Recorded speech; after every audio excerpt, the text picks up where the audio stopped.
श्याम बाबा की कथा जो इस तरफ आप रूप देख रहे हैं, ये सिर्फ शीश है, फूल है, बागा है, नीचे का शरीर नहीं है। खाटू श्याम जी कितने भगत गए हैं? करीब 20% भी नहीं गए यहां जितने पंडाल में बैठे हैं। लेकिन आप सबके लिए कहकर जाऊंगा, इस भजन को ध्यान से सुन लीजिएगा। करीब इस कथा को सुनने के बाद 20-20 सालों के बाद लोगों के घर पुत्र रत्न की प्राप्ति हुई है, लोगों के बिगड़े काम बने हैं। और आपके लिए सबसे बड़ी बात कि परसों श्याम बाबा की सबसे बड़ी ग्यारस, जिस दिन बाबा का शीश प्रकट हुआ, वो दिन परसों है। तो आइए बाबा के उस पावन दिन की ओर चलें। इस भजन को नहीं, इस कथा को सुनिएगा जो बाबा के चरणों की है। आप सभी से मेरी गुजारिश, सिर्फ 10 मिनट दे दीजिए, आप अपनी पूरी जिंदगी बनाकर ले जाओगे। सिर्फ 10 मिनट दे दीजिए। आइए। हरे का तू है सहारा सावरे, हमने भी तुझको पुकारा सावरे, नहीं और सहा जाए, अब बोल कहा जाए। 10 मिनट के लिए कोई माथा नहीं टेकेगा, मेरी गुजारिश सभी से। बैठ जाएगी, यहीं बैठ जाएगी, कोई माथा नहीं टेकेगा। 10 मिनट बात कर लीजिए, प्रेम से सभी गाइएगा और सुनिएगा इस भजन को। हरे का तू है सहारा सावरे, हमने भी तुझको है पुकारा सावरे। हरे का तू है सहारा सावरे, हमने भी तुझको है पुकारा सावरे। हरे का तू है सहारा सावरे, हमने भी तुझको है पुकारा सावरे। नहीं और सहा जाए, अब बोल कहा जाए, नहीं और सहा जाए, बोल कहा जाए। और एक बार ये लखनदार के हाथ अपनी पतवार छोड़ दो जरा, हाथों को उठाकर, और एक बार कह दो, हरे का तू है सहारा सावरे, हमने भी तुझको है पुकारा सावरे। हरे का तू है सहारा सावरे, हमने भी तुझको है पुकारा सावरे। और ये बात शुरू होती है महाभारत के उस युद्ध से, जो युद्ध पांडवों और कौरवों के बीच हुआ। कौरवों की रखवाली कन्हैया की नारायणी सेना कर रही थी, और पांडवों की रखवाली गोविंद मेरो है, गोपाल मेरो है, गोविंद मेरो है, गोपाल मेरो है, गोविंद मेरो है, गोपाल मेरो है। श्री बांके बिहारी नंदलाल मेरो है, श्री बांके बिहारी नंदलाल मेरो है। कौन है ये? पांडवों में भीम, भीम के पुत्र हुए घटोत्कच, और घटोत्कच के पुत्र हुए महाबली बर्बरी। बाल घुंघराले थे, बर्बर शेर की तरह थे, नाम पड़ा बर्बरी। जन्म लेते ही 14 बरस की आयु ग्रहण कर ली। जैसे डॉक्टर का बच्चा डॉक्टर बनने की सोचता है, इंजीनियर का इंजीनियर। क्षत्रिय परिवार से थे, मन में इच्छा आई, अपने पास भी शक्ति होनी चाहिए। मां के पास गए, अहलावती के लाल हैं, बोलिए अहलावती के लाल की। मां के पास गए कि मां मैं भी कुछ शक्ति प्राप्त करना चाहता हूं।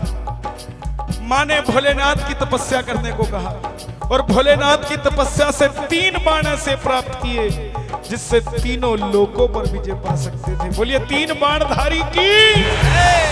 3 बाणधारी महिमा अति भारी, 3 बाणधारी महिमा अति भारी, 3 बाणधारी महिमा अति भारी। जो खटुवण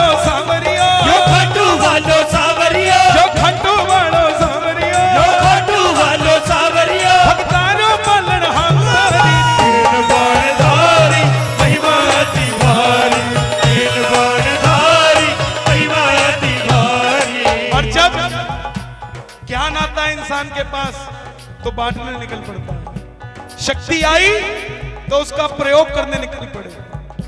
बोले मां मैं इस युद्ध में भाग लेना चाहता हूं। मां ने सोचा कन्हैया की सेना तो कौरवों की तरफ है, पांडव कमजोर होंगे। वचन ले लिया, जा बेटा, लेकिन जाने से पहले 2 वचन देकर जा। पहला कि जो पक्ष हारेगा तो उसका सहारा बनेगा। बोलिए हारे के सहारे की, हारे के सहारे आजा, तेरा दास पुकारे आजा, हारे के सहारे आजा, तेरा दास पुकारे आजा। आजा लीले चढ़ के, आजा लीले चढ़ के, आजा नीले चढ़ के, आजा नीले चढ़ के। और दूसरा वचन, रास्ते में कोई भी तुझसे कुछ भी मांग ले तो इनकार नहीं करेगा। बर्बरीक नतमस्तक होकर चल पड़े। जैसे शेरों वाली मां शेर की सवारी करती है, भोलेनाथ नंदी की सवारी करते हैं। हमारे बाबा श्याम लीले घोड़े का असवार, खाटू वाला सावरियो, लीले घोड़े का असवार, खाटू वाला सावरियो। बाबा का लीला घोड़ा जरा आप भी हाथों को उठा लो, जरा ताली बजाकर प्रेम से। हो लीले घोड़े का असवार, खाटू वाला सावरियो, नीले घोड़े का असवार, खाटू वाला सावरियो। ओ सावरियो रे मारो। देखो जरा बाबा का छत्र ऐसे हिल रहा है जैसे लीले घोड़े पर बैठा है मेरा बाबा। ओ सावरियो रे मारो, सावरियो, सावरियो रे मारो सावरियो, सावरियो रे मारो सावरियो। हो लीले घोड़े का असवार, खाटू वाला सावरियो,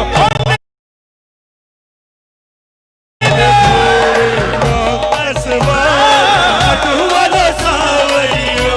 चल पड़े बर्बरीक युद्ध की तरफ। चारों दिशाएं हिल उठी कि कौन आ गया। बलशाली है जो भीम से भी बड़ा योद्धा। सब जानता था वो मुरली वाला, ब्राह्मण का रूप बनाकर आया। बोले कहां जाते हो बर्बरीक? बर्बरीक ने नतमस्तक होकर कहा कि मैं युद्ध में भाग लेने जा रहा हूं। ब्राह्मण देवता बोले बेटा तेरे पास ऐसी कौन सी शक्ति है जो तू युद्ध में भाग लेने जा रहा है? बर्बरीक बोले मेरे जो तरकश में 3 बाण है ना, इसमें से 1 बाण ही बहुत है आपके युद्ध का निर्णय करने के लिए। कन्हैया बोले बेटा बातें तो सब करते हैं, अच्छे दिन आने वाले हैं, आएंगे तब मानेंगे। वही बात साबित कर कर दिखाओ तो मानेंगे। सामने पीपल का पेड़ था, बर्बरीक ने चढ़ाया प्रत्यंचा में बाण और एक ही बाण से पूरे पेड़ के पत्ते भेज दिए। एक पत्ता कन्हैया ने अपने पांव के नीचे दबा लिया। आखिर में वो बाण कन्हैया के पांव के ऊपर घूमने लग गया। शेर की सवारी करती है, भोलेनाथ नंदी की सवारी करते हैं। हमारे बाबा श्याम लीले घोड़े का असवार, खाटू वाला सावरियो, लीले घोड़े का असवार, खाटू वाला सावरियो। बाबा का लीला घोड़ा जरा आप भी हाथों को उठा लो, जरा ताली बजाकर प्रेम से। हो लीले घोड़े का असवार, खाटू वाला सावरियो, नीले घोड़े का असवार, खाटू वाला सावरियो। ओ सावरियो रे मारो। देखो जरा बाबा का छत्र ऐसे हिल रहा है जैसे लीले घोड़े पर बैठा है मेरा बाबा। ओ सावरियो रे मारो सावरियो, सावरियो रे मारो सावरियो, सावरियो रे मारो सावरियो। हो लीले घोड़े का असवार, खाटू वाला सावरियो, हो लीले घोड़े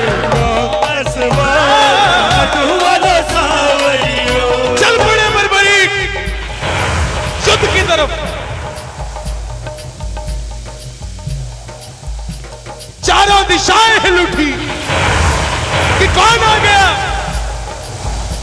जो अर्जुन से भी बलशाली है, जो भीम से भी बड़ा योद्धा? सब जानता था वो मुरली वाला। ब्राह्मण का रूप बनाकर आया। बोले कहां जाते हो बर्बरीक? बर्बरीक ने नतमस्तक होकर कहा कि मैं युद्ध में भाग लेने जा रहा हूं। ब्राह्मण देवता बोले बेटा तेरे पास ऐसी कौन सी शक्ति है जो तू युद्ध में भाग लेने जा रहा है? बर्बरीक बोले मेरे जो तरकश में 3 बाण है ना, इसमें से 1 बाण ही बहुत है आपके युद्ध का निर्णय करने के लिए।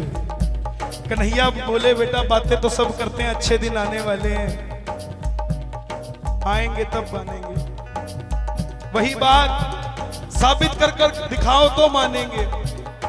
सामने पीपल का पेड़ था, बर्बरीक ने चढ़ाया प्रत्यंचा पे बाण और एक ही बाण से पूरे पेड़ के पत्ते भेज दिए।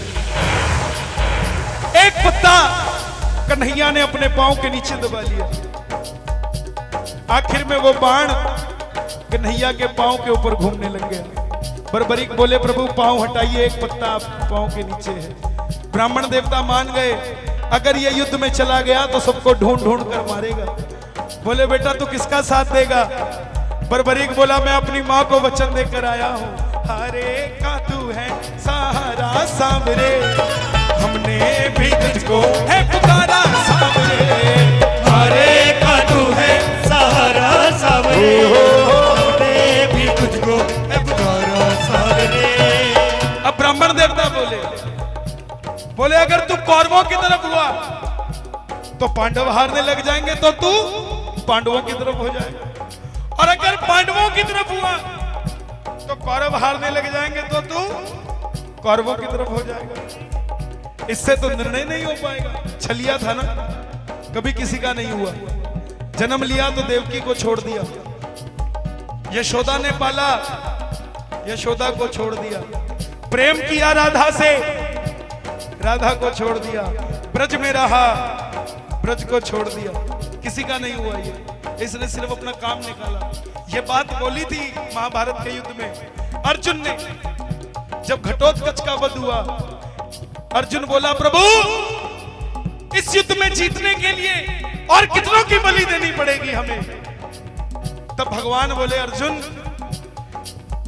इस धरती पे धर्म की पताका फहराने के लिए अगर मुझे तेरी कुर्बानी भी देनी पड़े तो भी दे दूंगा, और मुझे मेरी कुर्बानी देनी पड़े तो भी दे दूंगा, लेकिन इस धरती पर धर्म रहेगा। और हम हरियाणा वालों की खुशकिस्मती है कि बाबा श्याम ने जो शीश का दान दिया, चुलकाना धाम समालखा से करीब 3-4 किलोमीटर, चुलकाना एक गांव जहां पर बाबा श्याम का शीश दान दिया। यह समालखा दिल्ली के पास, कहीं और नहीं, बिल्कुल आपके बगल में। यहीं पर अभी भी वो पेड़ स्थापित है। बोले बर्बरीक किसका साथ दोगे? बर्बरीक बोले प्रभु मेरा मार्गदर्शन करो। ब्राह्मण देवता बोले बर्बरीक मुझे इस धरती के कल्याण के लिए एक शीश का दान चाहिए, और वो शीश का दान 3 महाबलियों में से किसी एक का हो सकता है, या तो भगवान श्री कृष्ण का, या अर्जुन का, या तुम्हारा। कन्हैया की बलि नहीं ले सकता, उसने युद्ध रचना है। बर्बरीक की बलि तुम अपनी बलि दोगे तब जाकर इस धरती का कल्याण होगा। अर्जुन जिसकी बलि से ये धरती का कल्याण हो सकता है, उसका भी दान नहीं ले सकता क्योंकि उसने युद्ध खेलना है। बर्बरीक बोले प्रभु मैं अपने शीश का दान दूंगा, लेकिन जो शीश का दान मांग सकता है वो साधारण ब्राह्मण नहीं हो सकता। आप अपने असली रूप में आइए और प्रेमियों, अर्जुन जिसकी बलि से ये धरती का कल्याण हो सकता है, उसका भी दान नहीं ले सकता क्योंकि उसने युद्ध खेलना है। बर्बरीक बोले प्रभु मैं अपने शीश का दान दूंगा, लेकिन जो शीश का दान मांग सकता है वो साधारण ब्राह्मण नहीं हो सकता। आप अपने असली रूप में आइए और प्रेमियों, मेरे मोर मुकुट बंसी वाले ने अपना विराट रूप दिखाया और झोली पसार कर खड़ा हो गया। मांगा शीश का दान मुरली वाले ने, मांगा शीश का दान मुरली वाले और बर्बरीक ने निकालू तलवार और एक ही बार में दे दिया शीश उतार खाटू वाले ने, दे दिया शीश उतार खाटू वाले, दे दिया शीश उतार खाटू वाले, दे दिया शीश उतार खाटू वाले,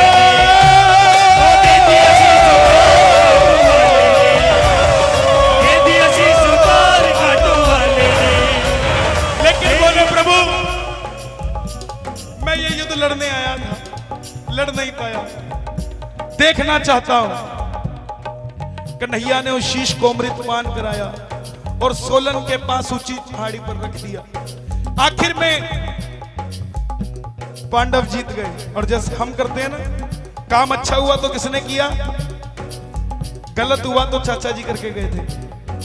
वही बात मन में अभिमान था आया, युद्ध हमने जिताया, मन में अभिमान था आया, युद्ध हमने है जिताया। सबने निर्णय किया चलो चले घनश्याम के पास, चले घनश्याम के पास। बोले भगवान बताओ युद्ध किसने जिताया। भगवान बोले मैं तो तुम्हारा रथ चला रहा था, मुझे क्या पता युद्ध किसने जिताया। बोले इसका निर्णय कौन करे। चलो चले उस शीश के पास, चलो चले उस शीश के एक बार पास। जरा हाथों को उठा देना, जगत का रचैया शीश के पास जा रहा है, जरा ताली बजा देना। चलो चले उस शीश के पास, चलो चले उस शीश के सब पास। गए। बोले बताओ ये युद्ध किसने जिताया। बर्बरीक के शीश से आवाज आई कि पांडवों जो तुम घमंड करते हो किस चीज का करते हो। जहां कन्हैया थे तुम्हारी जीत हुई, अगर तुम बलशाली थे तो पांचों मिलकर अपने इकलौते बेटे अभिमन्यु को बचा लेते। अगर बलशाली थे तो मुझे पूरे युद्ध में सिर्फ और सिर्फ कन्हैया का सुदर्शन चक्र चलता दिखाई दिया। और प्रेमियों ये बात कन्हैया को इतनी पसंद आई, वरदान दे दिया बर्बरीक को कि बर्बरीक जाओ, कलयुग में तुम मेरे श्याम नाम से पूजे जाओगे। जो भी भगत श्याम पुकारेगा उसकी मदद तुम करोगे। और जो भी तुमने अपनी मां को वचन दिया था कि हारे के सहारे बनोगे, जाओ। जो भगत हार कर तेरी कथा सुनकर पहली बार तेरे दरबार में बैठ जाएगा वो कभी खाली नहीं जाएगा। जो मांग कर चला जाएगा उसकी झोली भर जाएगी। तो एक बार जरा अरदास लगा देना, जरा हाथों को उठाकर, एक बार जरा हाथों को उठाकर और ताली बजाकर कह देना, जब कोई नहीं आता, जब कोई नहीं आता, जब कोई नहीं आता, जब कोई नहीं आता, मेरा श्याम आता है, मेरे दुख